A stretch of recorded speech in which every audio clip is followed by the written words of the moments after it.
Hello everyone, good morning, good afternoon, good evening, whenever you're watching this. There has been a lot of noise around Tottenham Hotspur this week with Romero speaking out, Cupgate, the manager speculation, and like always, everything gets treated as if it's in its own silo, as if it's its own drama. But I actually think that all of this points to the same underlying issue at Tottenham Hotspur right now, which is a growing disconnect between the club, the players, and the supporters.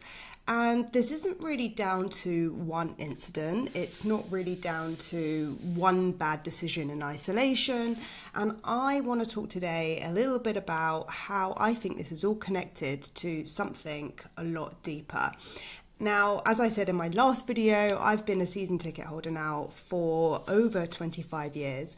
And I want to talk about why Spurs feels so fragmented right now and why none of this should really be surprising in the slightest. Now, the first thing I want to talk about is Romero, because that seems to be the thing that everyone's been reacting to in the last 48 hours. And I'm not here to pile on him or defend him, because that's not really the point. And as a player, he's perfectly entitled to his own decision. And I actually think it's a good thing that he's calling out the club and his position within that, because in truth, we actually don't know what he's been contracted to, what he's been promised, what he's been signed to. And so there's a lot of things that as fans and supporters, we actually don't really know. And it's really easy to jump on the bandwagon and start berating him for that when actually we don't have the full facts. So what matters to me is, as a fan, is why the players feel this need to speak out publicly at all. Because when a club is aligned, when the communication from the top and the leadership is clear and it feels settled, those frustrations are going to be staying internal, which is why it's so rare for a player to speak out in the first place. Because when it spills out into the public domain, it usually means that people don't feel seen or heard behind the scenes. And I think that's the biggest telltale sign of all of this, because no player is perfect. And it doesn't mean necessarily that the club is useless and they're not doing all the jobs. It just means that something in this middle ground isn't working properly. And that feeling of not being listened to internally is something that fans have been recognising straight away. And I think that's partly what's led to this sort of virality that we've seen online over the last 48 hours. So I want to put some quick context to this about what's actually changed with the membership at Tottenham, because not everyone watching this is a season ticket holder, but this does affect everyone.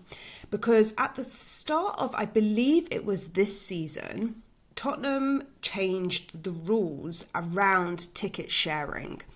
So in other words, there's the way that it breaks down, just to add some context to this.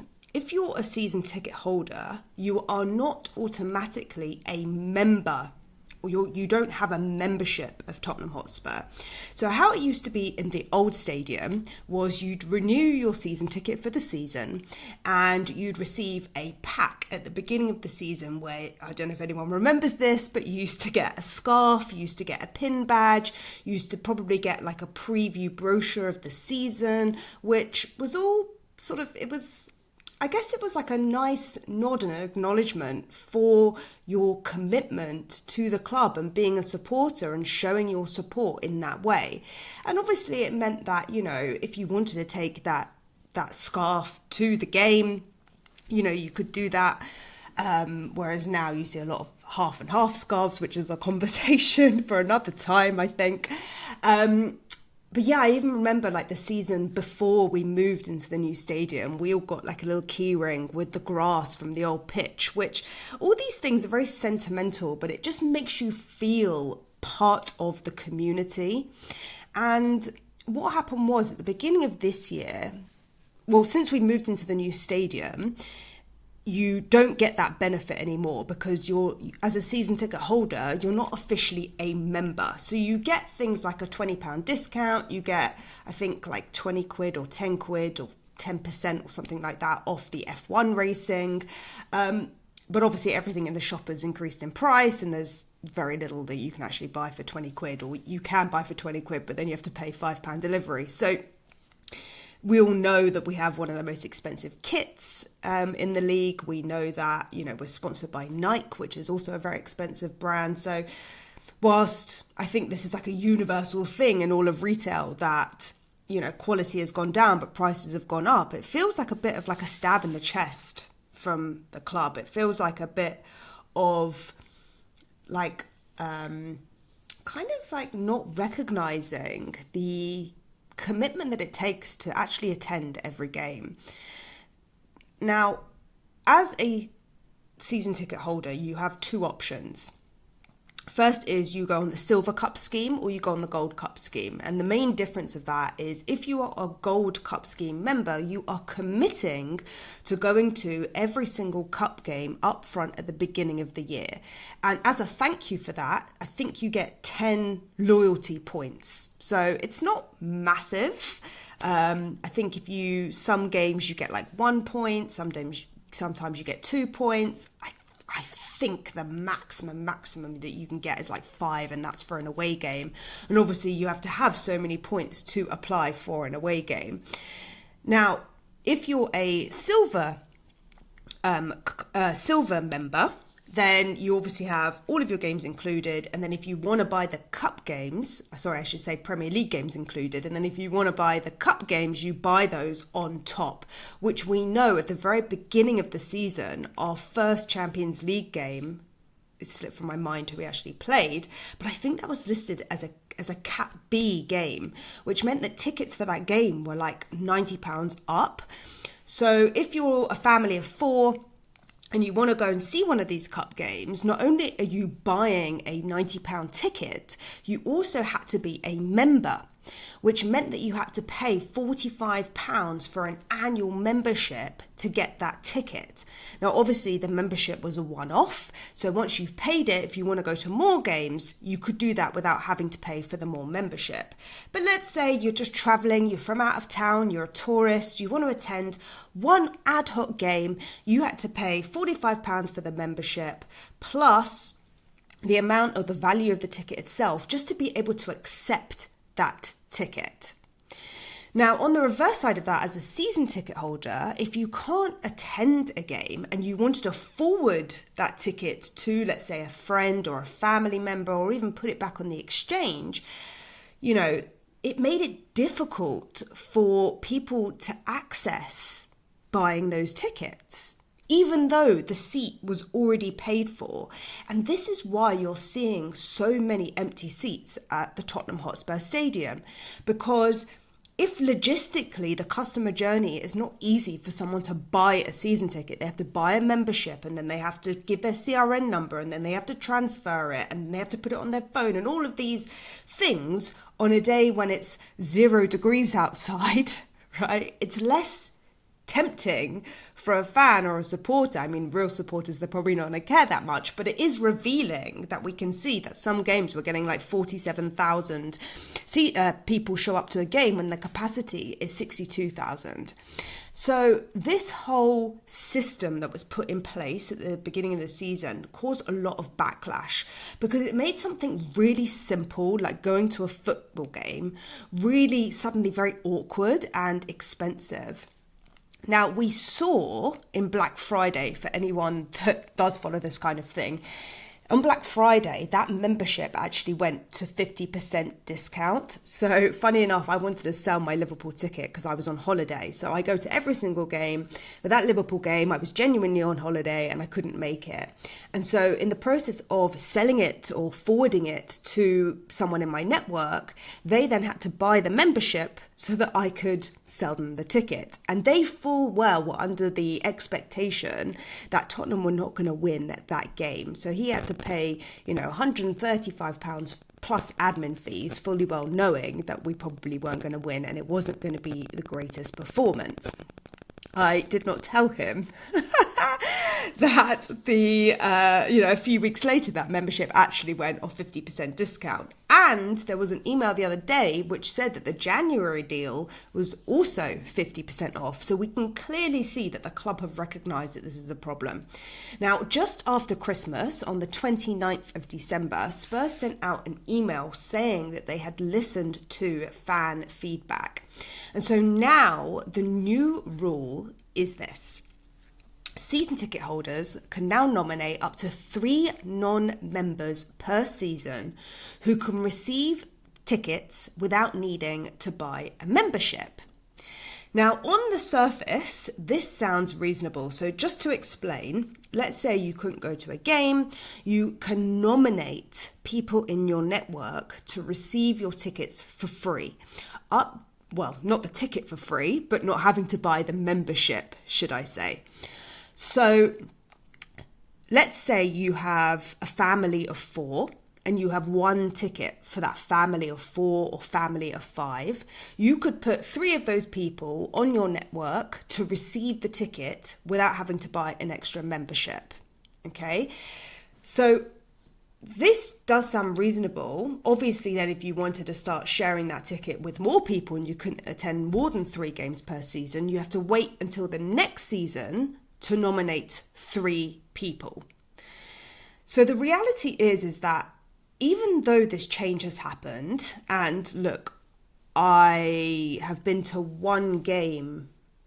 Yeah, I've been to 1 game, a home game, this calendar year, so 2026. And I'm just checking. So that game, the only game that we've played at home this year was Sunderland, because the previous home game before that was the Liverpool game. So Sunderland was the first home game on the 4th of this season. And it's still capped. This whole notion of being able to transfer your ticket is still capped because it still comes with admin.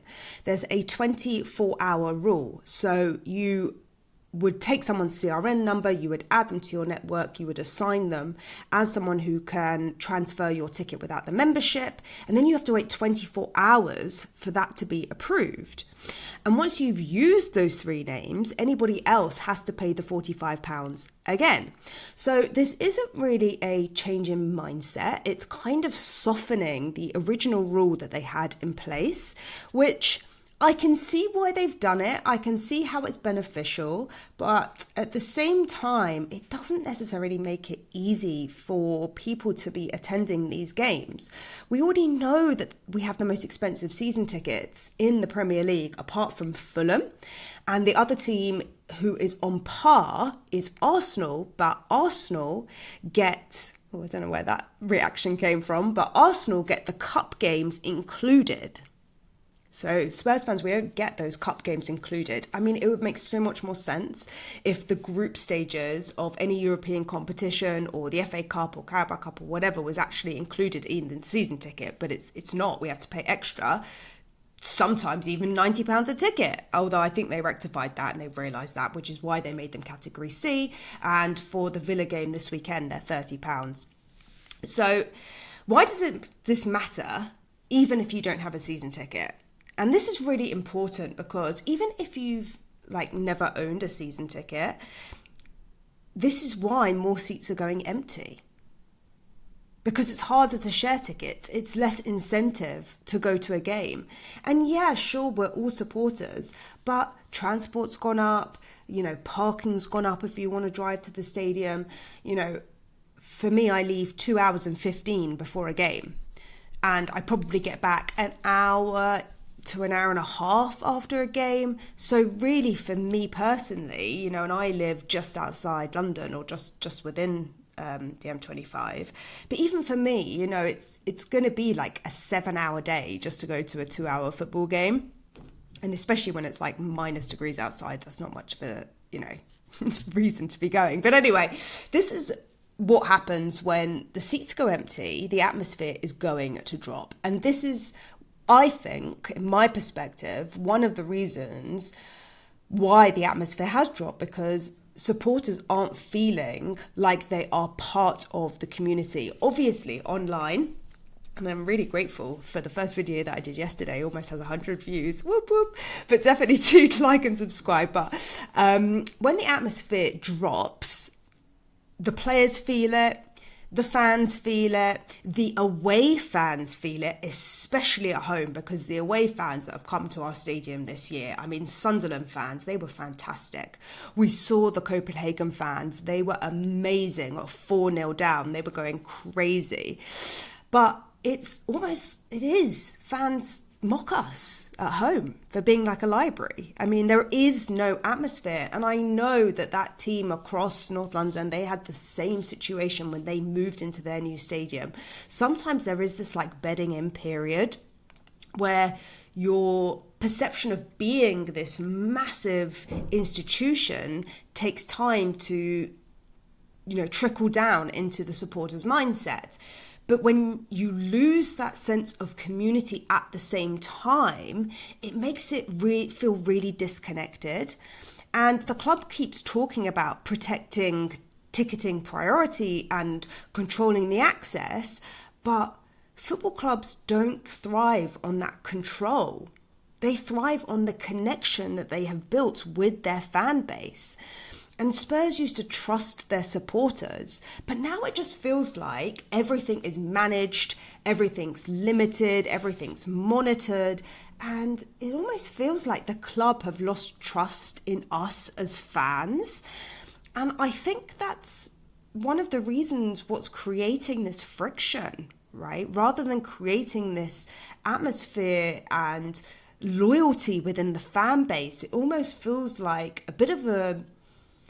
it feels like we're a commodity. I mean, we are commodities at the end of the day, right? That is what ticketing is. You feel like a commodity, but you're not embodying, you're not creating an atmosphere which creates loyalty. And I think especially in a time, look, as I said in the last video, I'm a financial coach. So I go into companies and I talk about like cost of living crisis and how to be financially resilient and how to create financial freedom.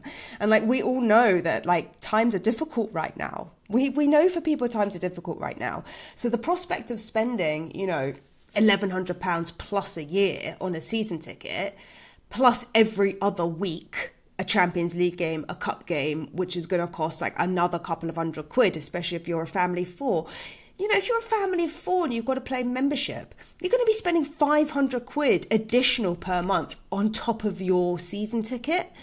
And, £500 a month, you're talking £6,000 a year. For a family of four, that's easily a holiday. Like, it's just crazy. And I know that things have got more expensive, but I don't think it's conducive to creating a loyal supporting atmosphere, because then people resent being there. And then they watch the game and they're like, oh, this is a crap game. So it's not inspiring, right? It's not motivating. It doesn't give people much reason, if you're a visitor, to keep going back again and again. So how does this connect back to Romero? And I think players feel the uncertainty. I think with fans feeling managed, this communication feels corporate. It feels filtered. And so the players aren't getting the communication that they need. The fans aren't getting the communication that they need. Look, should the board always come out and be talking about the transfer? No, they should be doing their jobs and getting the transfers done. And we know that, we have to be a bit patient. And sometimes the club, or actually always the club, only come out and speak after a window is closed to talk about how the window has gone and reflecting on, what's gone well and what hasn't gone well. And I just saw, actually, just as I was about to go live today, that Fabrizio Romano was talking about an 18-year-old left-back, Sousa, from Santos.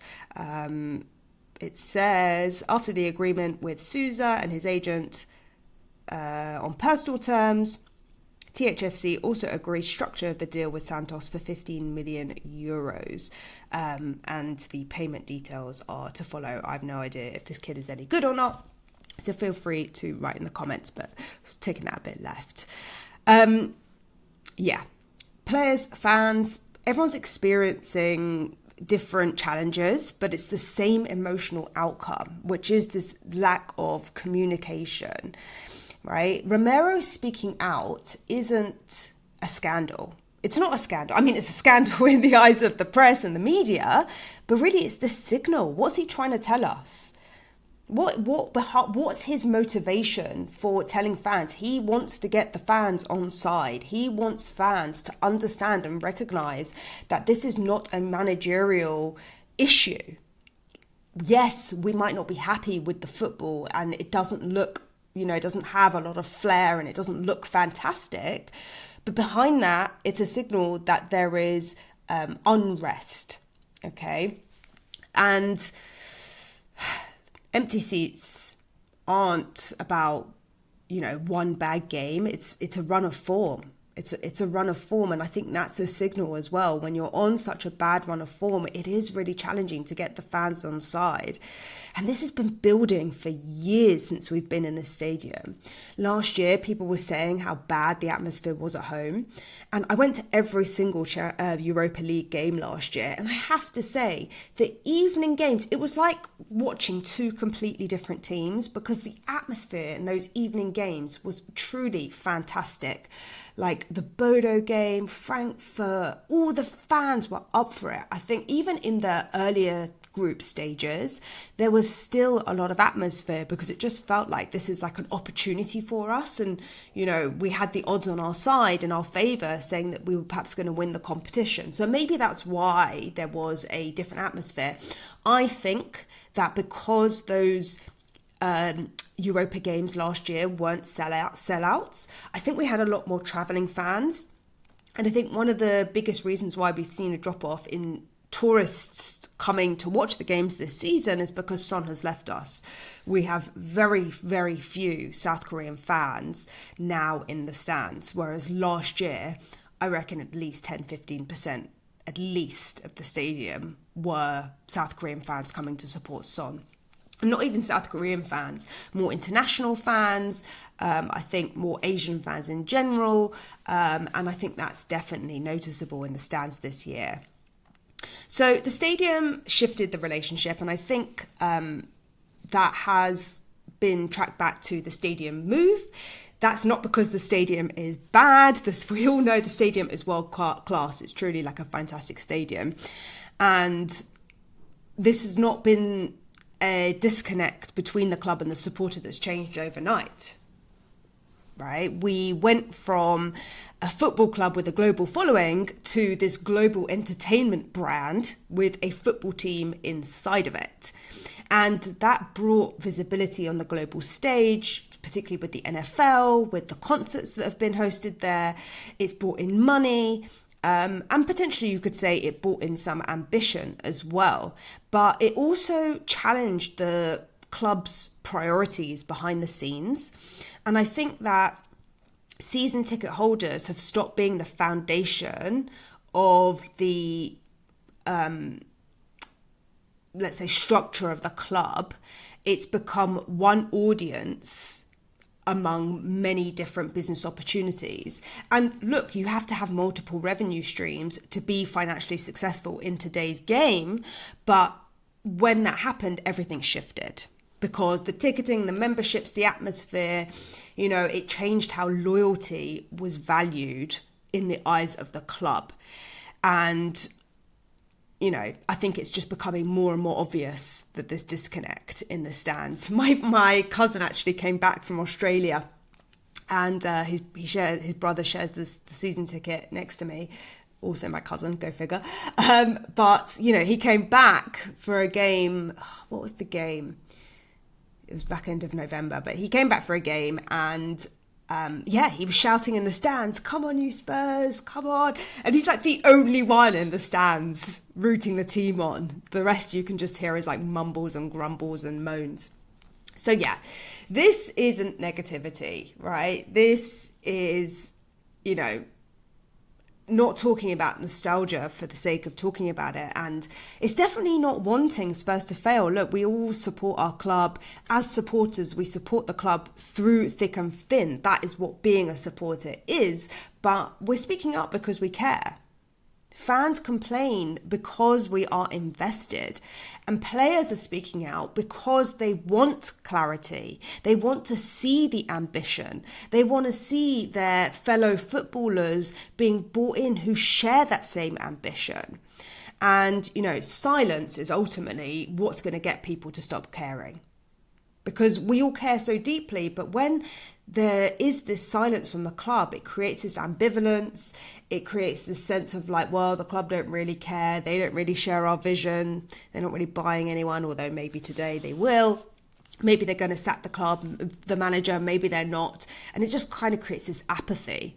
So in clothing, for me, the real question isn't necessarily about Romero. It's not really about the ticketing rules. It's not about the managers in isolation. It's all of it. It's all of it. And this is why the challenge that we have at the moment is so much bigger than the manager.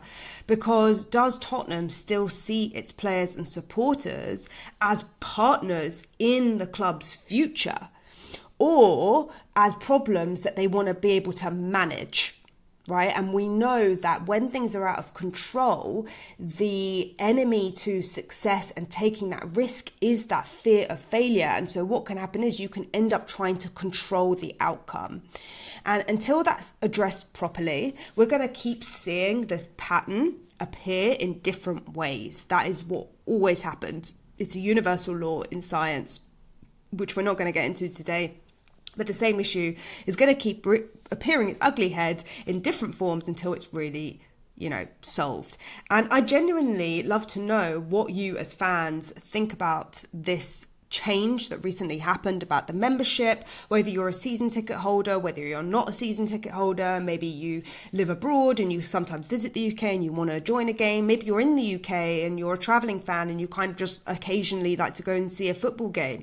What are your thoughts on this topic? And if you've enjoyed this perspective, I'd really love for you to subscribe. I'd be forever grateful if you could drop a comment and a like on this video. I think I can only go live when I've got 50 subscribers. So this is second video.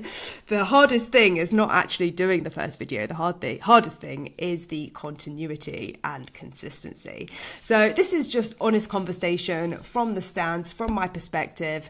I might do a match preview a little bit later today on what we can expect from the game tomorrow. But until then, I will speak to you all very, very soon. Thanks a lot. Come on, you Spurs.